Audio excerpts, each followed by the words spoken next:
This is another place to pop in, going towards the school. Just these little places so they learn to just cope with it, because it is, you know, giving them coping mechanisms. There. So never sure where I'm going to ask them to go, and wherever it is they have to be happy to go and lose any impatience. Oh dear, disgraced himself with the dropping. Now if he feels a bit rushy, we'll just not pull him back, we'll just come round in a circle.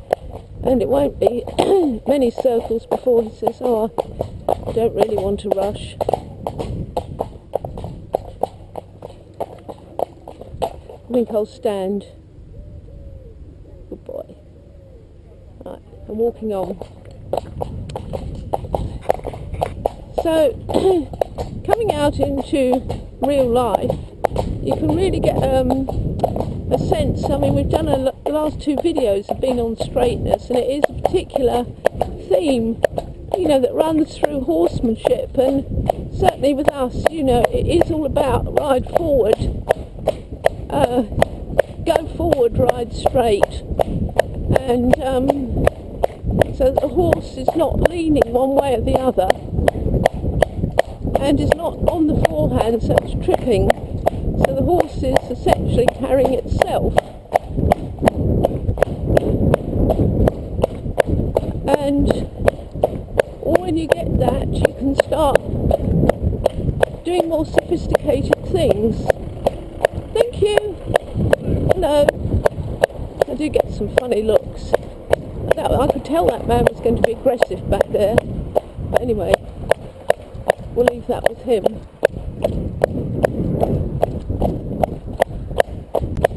So yes, I like to pop in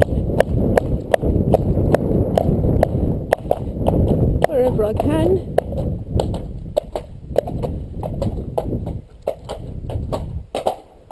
Let's move your bottom over. Bottom over. That's it. Good boy. Well, I'm in the bus shelter more or less.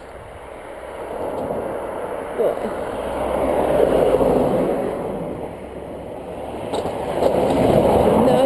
Do that. We're going to just stay in the bus shelter. We're going to move over again into the bus shelter. Yeah, good boy. Right, now we'll go around here. Oh, well. Good, nice and straight. Good boy. Oh, we're going to have your shoulders, everything straight. Right, I'm walking on. Hello. Right, so yes, we make good use of the local geography, so we can become more sophisticated and develop our relationship further by asking more questions without taking up more contact. So the horse still has the freedom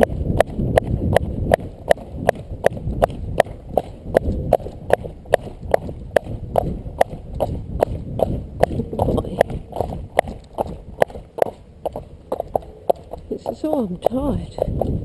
Yeah, I'm not tired for going in a straight line, but I'm tired for walking, trotting these circles. Good boy. So, I'm walking on. We often get asked about riding with two reins, what kind of bit. And this is, well, it's known as Pessoa with a French link. There it is there. And also it's known as a Dutch gag, which in people's minds brings up pictures and thoughts about the severity of the bit. But within reason, I mean you know, we're sort of dedicated to considering the horse's mouth, which is often not very nice when we first start out with them. But in actual fact, the bit is a means of communicating with the horse. If it's used inappropriately, it becomes an instrument of torture. Whatever it is. So it's not so much the bit. I mean, yes, this can be a severe bit in the wrong hands, but so can any bit. And people, you know, sometimes think, oh yes, you know, why isn't it? I mean, yeah, I could ride him in a rubber snaffle. And probably if I weren't riding, that's a good thing for him, because his mouth is now really, really nice, and I've just got to sponge my fingers and it's there, and his mouth is really, really soft. And if somebody else got on, it probably would get confused, because his mouth is so alive and soft. So, but it's not behind the bit, you know, he has a lot of freedom in his head and neck, so I use it as a means to communicate with him what I want. And yeah, I have 2 reins, but unless he decided to absolutely run away and bolt, you don't really need the 2 reins, and I haven't really got the 2nd rein in operation, it's just there.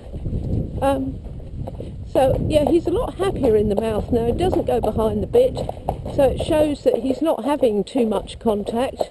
The fact that he doesn't need to go behind the bit anymore. He has freedom of his head and neck, and he's able to hold himself in balance.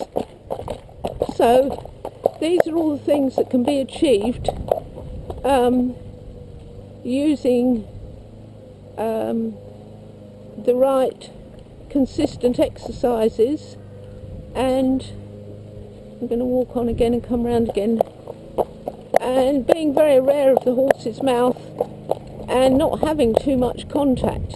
That's not to say you shouldn't have contact, because if you've got no contact, the horse feels alone and unsupported until he reaches a certain stage. Now, and whoa, now that was done with no reins, and we're going to just try it again opposite here. I'm walking on, and whoa, good, very good. It was done without reins, because if he's not going to woe to the voice, we come round and we keep doing it, and he knows that. So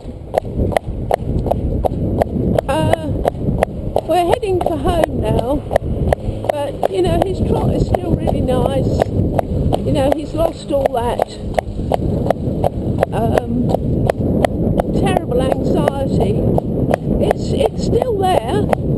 We see it in company, and I haven't done much of that, and I have to do more. But I want to get the relationship with him and me first, and then I'll work on the company thing.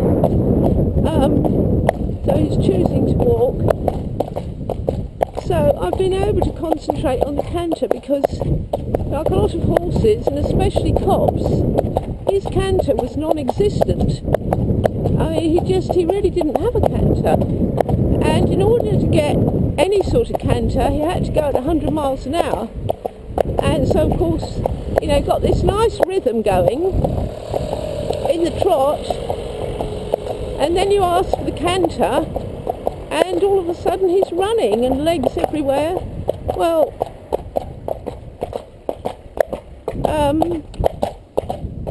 what I did was I gave the canter a go to see how bad it would be, and it was just how I thought it would be. So I worked more and more on the trot. I mean, we didn't canter for months, and you know, people would say, well, you know, he's a 7-year-old horse, you know, why isn't he cantering? Well, the answer is he's not balanced in the trot. He's not straight. He's not straight on the circle. He hasn't got established bends like he has now. Nicely established bends, so that you can just bend his head and neck wherever you want. You know, he hasn't got control over his body. How could he possibly canter? There's a horse coming behind. and he's not allowed to look. Why isn't he allowed to look? Because he's with me. Understand?